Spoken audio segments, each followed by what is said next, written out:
समग्र प्रगतीपत्रक holistic report card पूर्वतयारी स्तर म्हणजे वर्ग 3, 4, 5 करिता समग्र प्रगतीपत्रकामध्ये कोणकोणते भाग आहेत आणि ते भाग अ, ब आणि क ते कसे भरायचे आपण या व्हिडिओच्या माध्यमातून आपण आज समजून घेणार आहोत। नमस्कार मित्रांनो, मी रामप्रसाद वाघ आणि तुम्ही पाहताय मराठी कॉर्नर। पूर्वतयारी स्तराचे समग्र प्रगतीपत्रक कसे भरावे हे आपण या ठिकाणी समजून घेऊ। समग्र प्रगतीपत्रक विविध भाग कोरे नमुने सर्वप्रथम आपण पाहू।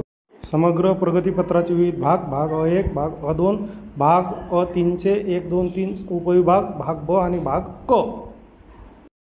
भाग अ1 मध्ये सर्वसाधारण माहिती आहे विद्यार्थ्यासंबंधी, विद्यार्थ्याचे नाव, जन्मतारीख, सरल ID, अपार ID, त्याचं दैनंदिन उपस्थिती, शाळेचं नाव, पिनकोड अशी सर्वसाधारण माहिती या भागामध्ये आपल्याला भरायची आहे। भाग अ2 विद्यार्थ्याची चर्चा करून हा भाग भरून घेणे आहे। माझे नाव, वय, हाताच्या पंजा, माझ्याबद्दल गोष्टी, मी मोठा झाल्यावर काय व्हायचं, प्रेरणा देणारी व्यक्ती, माझे कुटुंबामध्ये असलेल्यांचे फोटो, आवडत्या गोष्टी, आवडता पदार्थ, खेळ, सण, मला या 3 गोष्टी या वर्षात शिकायच्या आहे, अशा काही सर्वसाधारण माहिती विद्यार्थ्याच्या संबंधित या भाग अ2 या नमुन्यामध्ये आपल्याला भरून घ्यायचे आहे। भाग अ3 यामध्ये 3 उपविभाग आहे। पहिला उपविभाग आहे अध्ययनार्थी विद्यार्थी, याला मला शाळेत कसे वाटते याच्या संबंधीचे प्रतिसाद इमोजीला गोल करून या ठिकाणी सर्वप्रथम नोंदवायचे आहे। विद्यार्थी स्वतःचे प्रतिसाद स्वतः या ठिकाणी नोंदविणार आहे, त्याला शाळेमध्ये नेमकं कसं वाटतं हे प्रतिसाद विद्यार्थी स्वतः भरेल।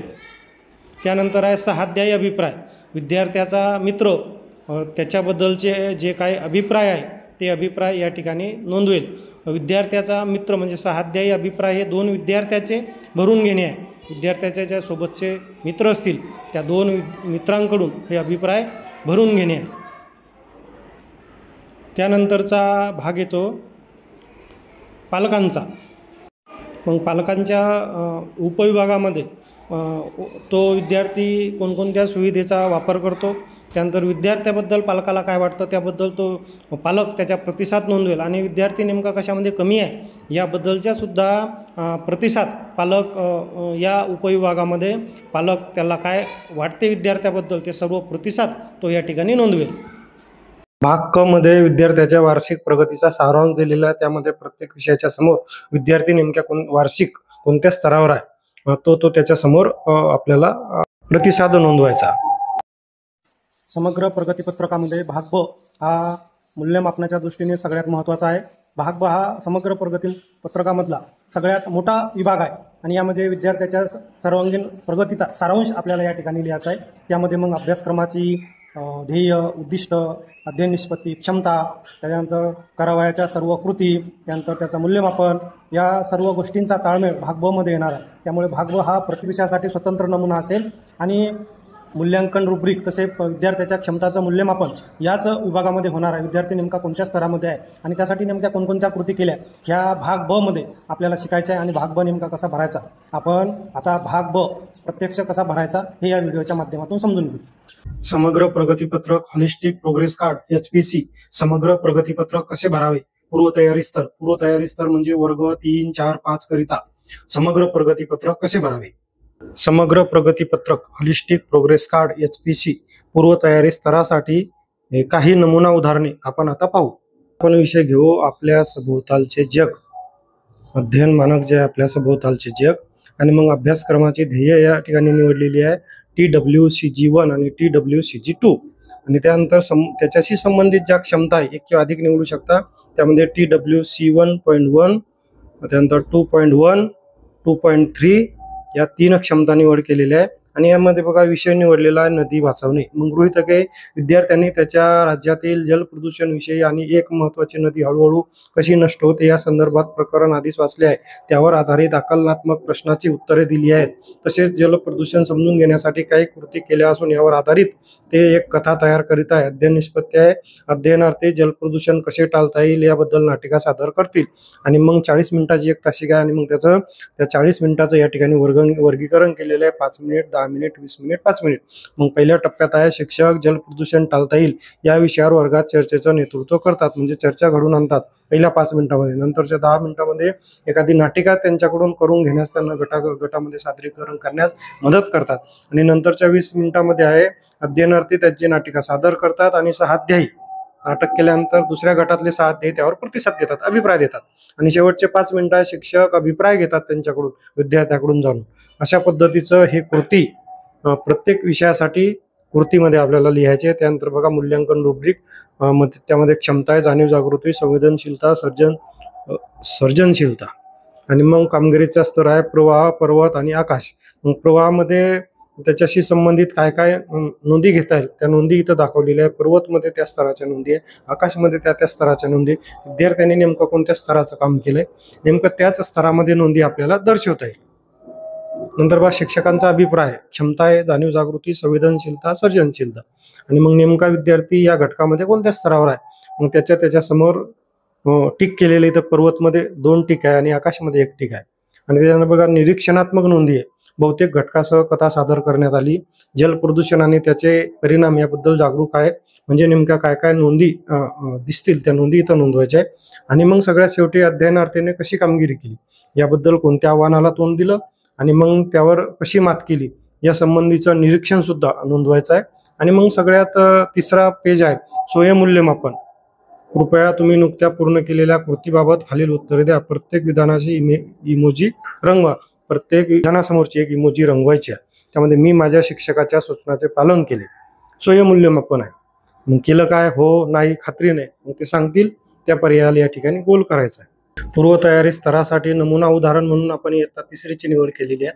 सर्वात अगोदर तुम्हाला आपण या ठिकाणी भाषा शिक्षण R1 जो विषय आहे तो आपण या ठिकाणी निवडलेला आहे. त्यानंतर अभ्यासक्रमाचे ध्येय तुम्हाला जी अपेक्षित आहे त्या ध्येयावर तुम्हाला टिक करायचं आहे. त्यानंतर त्या ध्येयाशी संबंधित ज्या काही क्षमता आहे त्या क्षमताची तुम्हाला निवड करायची आणि त्या क्षमता कशा पूर्ण करता येईल त्या संबंधीचा सर्व कृती कार्यक्रम या ठिकाणी दर्शवलेला आहे. त्यासाठी आपण विषय भाषा मराठी आणि घटक घेतलेला आहे वेगळेपणा अद्वितीय. मग त्या संबंधीची गृहीतके, त्या संबंधीची अध्ययन निष्पत्ती आणि मग कृती. एका तासिकेसाठी 40 मिनिटे असं या घटकाला 2 तासिका दिलेल्या 80 मिनिटाच्या.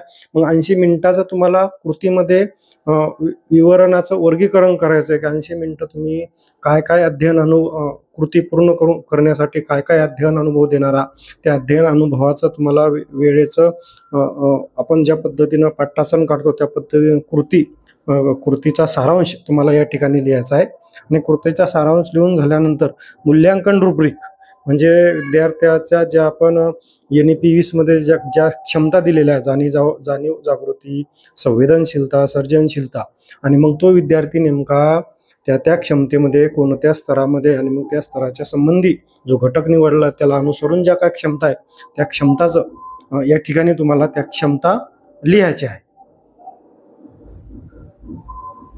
त्यानंतर बघा शिक्षकाचा अभिप्राय. मग अभिप्रायामध्ये तुम्हाला विद्यार्थीच्या क्षमता दिलेला आहे, त्यात मुख्य कामगिरी स्तर दर्शक दाखवलेली आहे. क्षमता जी आहे जाणीव जागृती, संवेदनशीलता, सर्जनशीलता, विद्यार्थी कोणत्या क्षमतेमध्ये कोणत्या स्तरावर आहे. जसं या ठिकाणी पर्वत स्तरासाठी संवेदनशीलता, सर्जनशीलता या 2 क्षमता पर्वत स्तरावर आहे आणि आकाश स्तरावर आहे जाणीव जागृती. मग त्या ठिकाणी आपल्याला टिक करायचं आहे. आणि त्यानंतर निरीक्षणात्मक नोंदी नोंदवायच्या आहे. संबंधित कृती पूर्ण करताना तुम्ही नेमकं काय बघितलं, नेमकं काय काय निदर्शनास आलं याच्या नोंदी तुम्हाला या ठिकाणी अध्ययनार्थीच्या संबंधानं नोंदवायच्या आहे. आणि मग त्याच्यानंतर आहे अध्ययनार्थ्याला कोणत्या आव्हानांना तोंड द्यावे लागले, म्हणजे संबंधित कृती पूर्ण करत असताना कोणकोणती आव्हानं त्याला आली आणि मग ते आव्हानं त्यानं कशी पेलवली, ते आव्हानं कसे त्याला त्या समस्येला, त्या आव्हानाला कसं तोंड दिलं याचं विवरण या ठिकाणी आपल्याला नोंदवायचं आहे. पूर्वतयारी स्तरासाठी नमुना उदाहरण दुसरं इयत्ता 5वी आपण या ठिकाणी निवडलेली आहे. इंग्रजी विषय निवडलेला आहे आणि मग त्या संबंधीनं घटक निवडलेला आहे.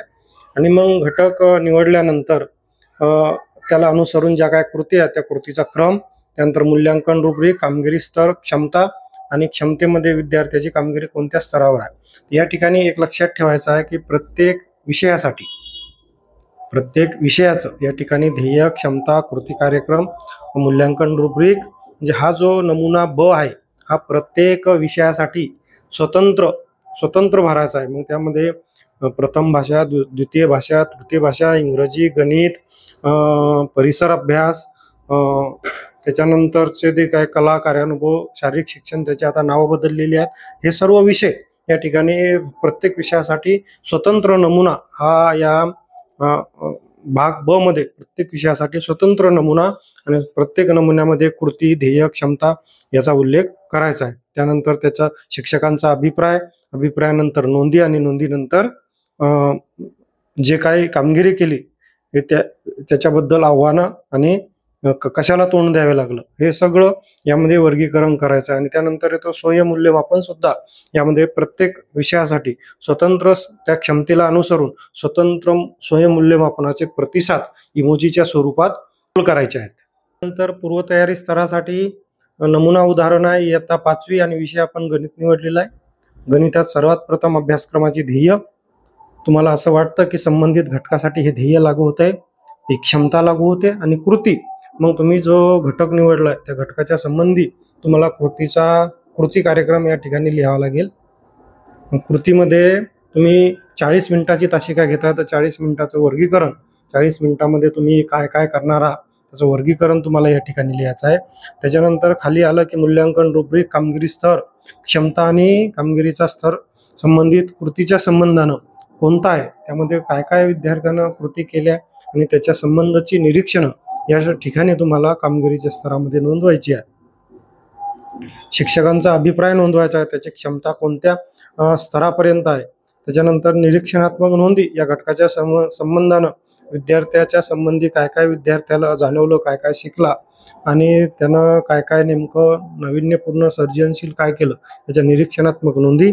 आणि कशाला तोंड द्यावं लागलं आणि तुम्ही अध्ययनार्थीला त्यावर काही मात केली, तुम्ही विद्यार्थ्याला काय मदत केली या संबंधीचं काही नोंदी, निरीक्षणं या ठिकाणी नोंदवायचे आहे. फक्त एक लक्षात ठेवायचं आहे की भाग ब हा 3 पेजचा आहे. त्यामध्ये 1, 2 आणि 3 तीनही पेज प्रत्येक विषयासाठी स्वतंत्र या ठिकाणी आपल्याला भरणे आवश्यक आहे. पूर्वतयारी स्तरासाठी नमुना उदाहरणं दिलेले आहे. इथं घेतला आपण वर्ग 4 आणि अध्ययन मानकेमध्ये विषय घेतला आहे शारीरिक शिक्षण. त्यामध्ये मग अभ्यासक्रमाची ध्येय 1 आणि 2 निवडली, त्यावर आधारित क्षमता 2.1, 2.2 निवडली आणि मग कृती आहे. कृतीमध्ये खेळाचे नियम घेतले आणि मग त्याच्याशी संबंधित 40 मिनिटाची तासिका तयार करून त्याच्याशी संबंधित वेळेचं डिव्हाइड करून त्या टप्प्यानं कृती घेतल्या. मूल्यांकन रुब्रिक बघा, मूल्यांकन रुब्रिक संबंधित घटकाला अनुसरून आहे. म्हणजे हे जे नमुना ब आहे हा सर्व विषयासाठी सारखा आहे, फक्त सर्व विषयासाठी स्वतंत्र नमुना भरणे आहे. तर त्याचं एक एक नमुना आपण एका विषयाचा या ठिकाणी पाहतो. मग शिक्षकाचा अभिप्राय, निरीक्षणात्मक नोंदी, काय कामगिरी केली आणि सगळ्यात शेवटी स्वयंमूल्यमापन. अशा पद्धतीनं हा समग्र प्रगती पत्रकामधला भाग ब